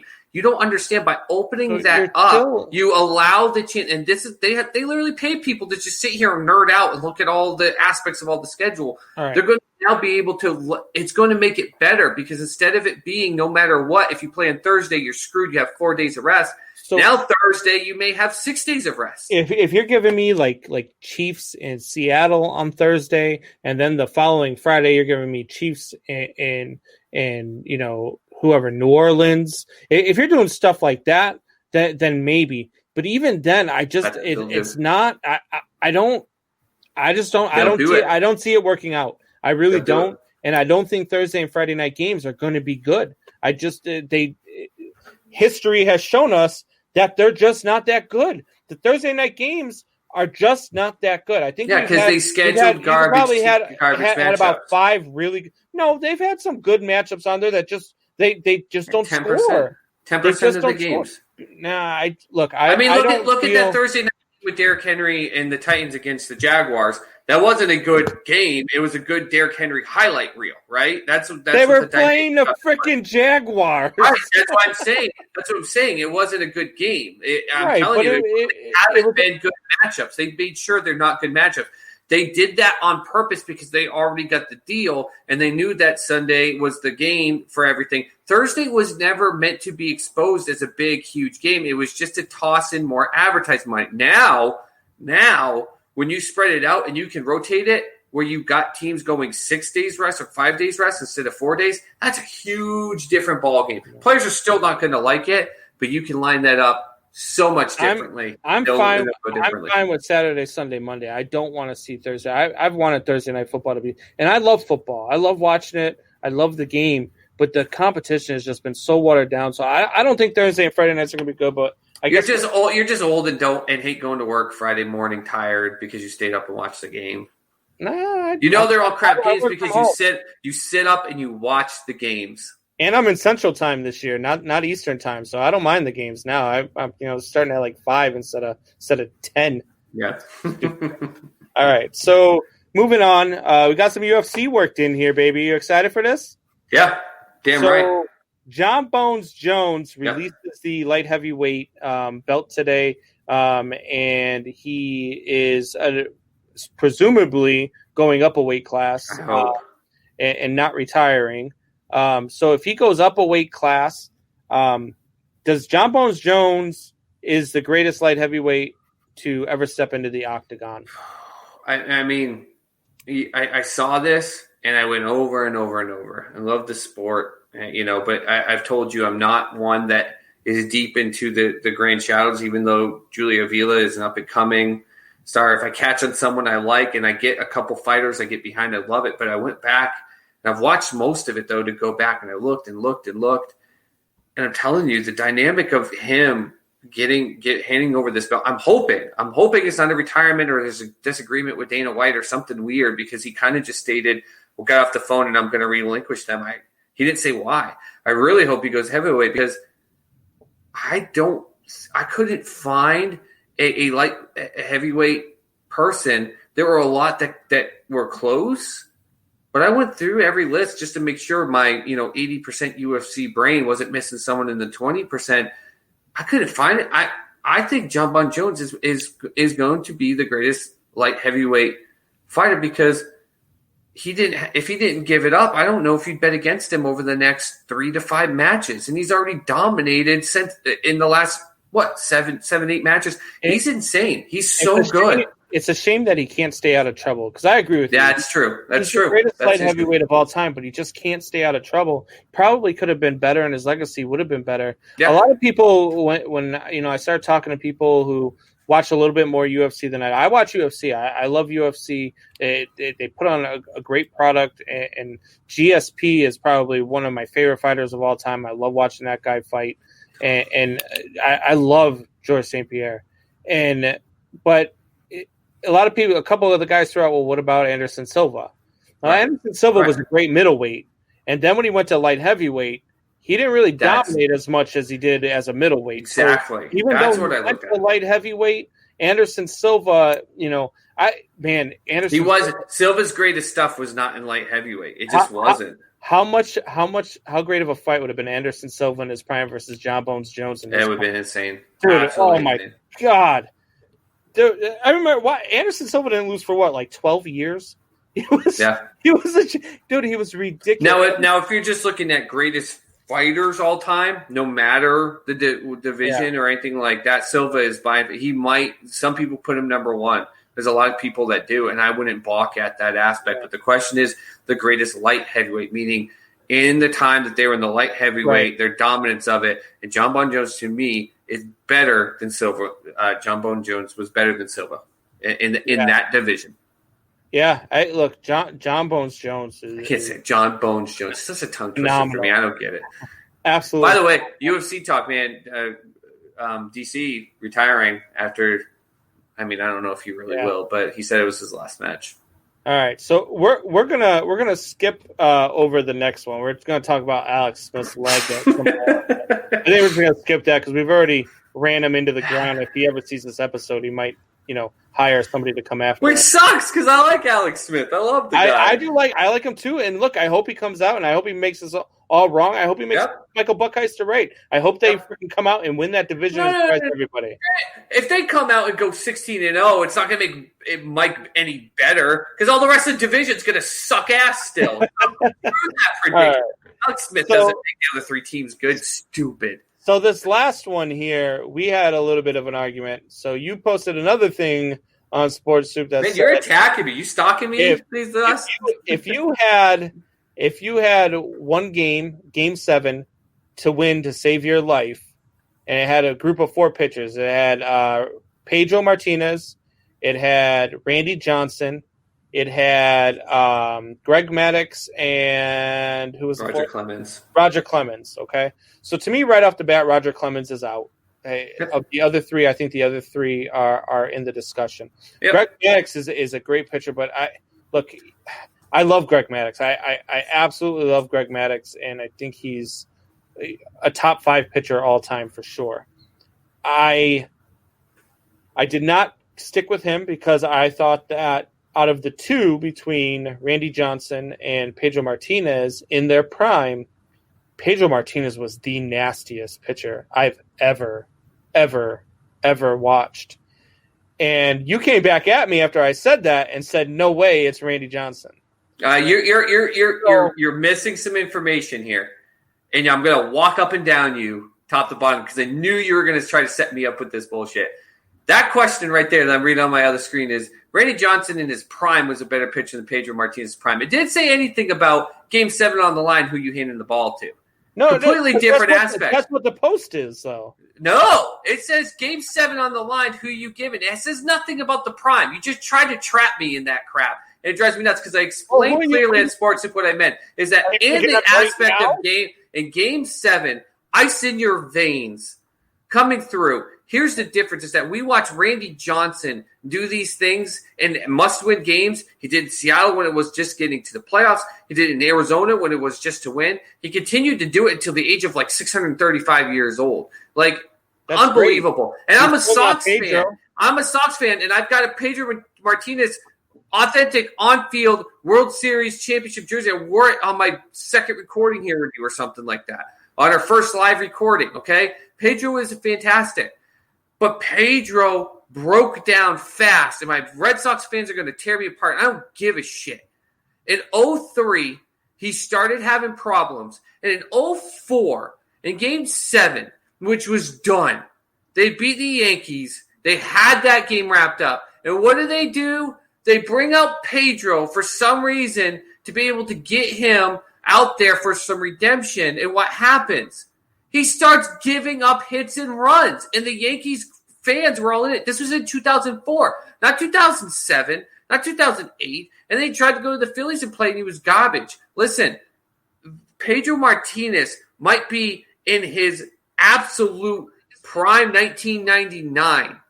If it listed all of them and it gave a single year for all 4 of them, which one would you take? If you said Pedro 1999, without a doubt, he's my pick. But it didn't say that. It didn't say in their prime. So I had to look at the whole career aspect. Randy Johnson as a whole. Do you remember that World Series? Here's the thing. Pedro won World Series with the Red Sox, and he was not the guy that put them on his back. Randy Johnson, along with Curt Schilling, but pretty much Randy Johnson with that Diamondback team, put that whole team on his back and said, hold on, boys, take a big hold of my jock. I'm about to absolutely tear apart this Yankees team. And remember, that was the year that all the country were behind, even the Sox fans, because of 9/11 were behind the Yankees. We jinxed them. Who cares now? But Randy Johnson, steel in his veins more times throughout his career. Pedro was amazing. His prime was in 99 especially. Was the greatest pitcher this game might have ever seen. And then he started to drop after a couple years. Randy Johnson did not have a drop until literally they had to walk him off the field in a old man. I can't even say anything right. In a walker. There you go. An old man walker. That you tried to trap me. You took the post and then you wrote a question differently and you tried to trap me, you bastard. Look, Randy Johnson at no point in his career was better than Pedro Martinez. He just wasn't. Pedro Martinez was a better pitcher than Randy Johnson. And if it came down to a Game 7, regardless of prime, right now, today, I would take Pedro Martinez over Randy Johnson. How did that work for the Sox in 2003? How did it work in Game 7 when they wanted to give him redemption in 2004? I'm a Sox fan. I watch this stuff day in and day out. In 03? All right, so you're a Sox fan, so shut up and let me talk. So Pedro Martinez in 2003, that wasn't on Pedro. That wasn't on Pedro. That was on Grady Little. Don't let him talk you into staying. Right. It was like Grady Little. Who talked him into staying? And you had to pull Pedro Martinez. You had to pull Pedro Martinez because Pedro wasn't getting it done. Pedro was dominant. And he did it. And what happened? It was on Pedro. You're out of your mind. Pedro made Grady keep him in, and he gave that up. All right. So we're moving on to shop talk now that Soup Boss is out of his freaking mind. I didn't see another pitcher come up and give up those hits and runs. I'm shocked. I can't remember. Come up and give up those hits and runs. I'm shocked. I can't remember. Out of your mind. Anyway, Shop Talk is for you guys here. Shop Talk is our segment where we talk about anything that you guys want to talk about. All right, Sox fans, I'm laying on. What do you guys want to talk about? We'll talk about anything you want to talk about. You want to tell him how dumb he is for taking Randy Johnson over Pedro Martinez in a Game 7. I would love to have, my team would kill your team if I had Pedro starting and you had Randy in Game 7. You're such an idiot. Scared. You're such an idiot. The Yankees beat him in 03, and he was a joke in 04. You're a fool. And Randy Johnson took a whole team on his back and said, right on, boys, we're going to go take out the Yankees, who are obviously a better team. And he came in 412 times in that World Series. You're a joke, man. Get up, you're crazy. Our comment of the week respect for Jared Parrott. Comment of the week goes to Jared Parrott.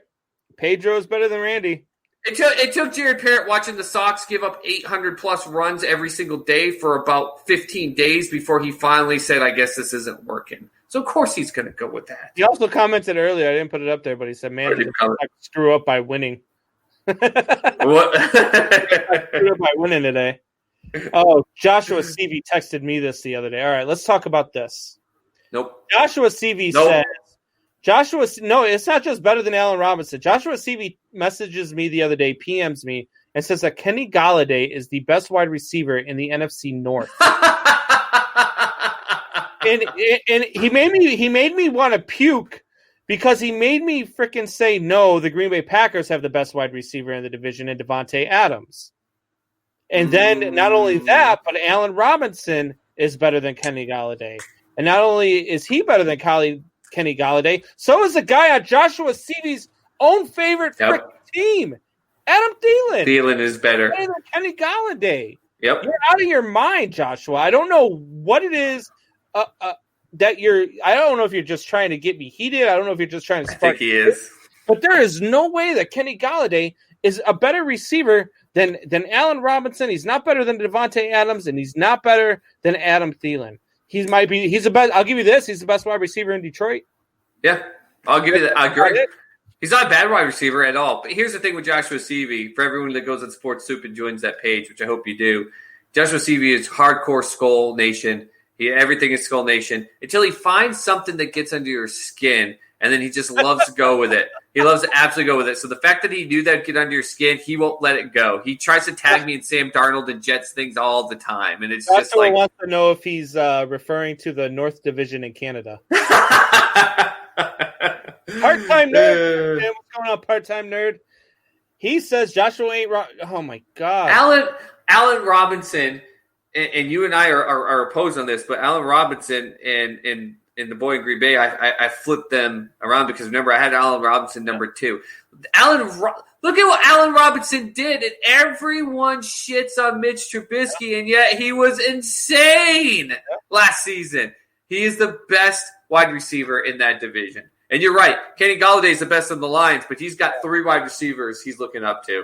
Steven says, sorry I missed the show, guys. But hey, just serving our country. Yeah, do your thing. That's all. Our show, you can catch the replay on YouTube at any point, man. So do your thing. I appreciate you coming in and chiming in and showing love. Thank you for your service. Do whatever it is you do out there, and you can watch us anytime.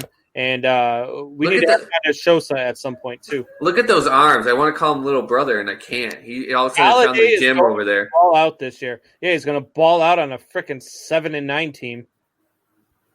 Ball out on a 4-12 team. Yeah, out of his. Hey, not bad for a wide receiver too, or maybe like a jump and flex on a bye week. Yeah.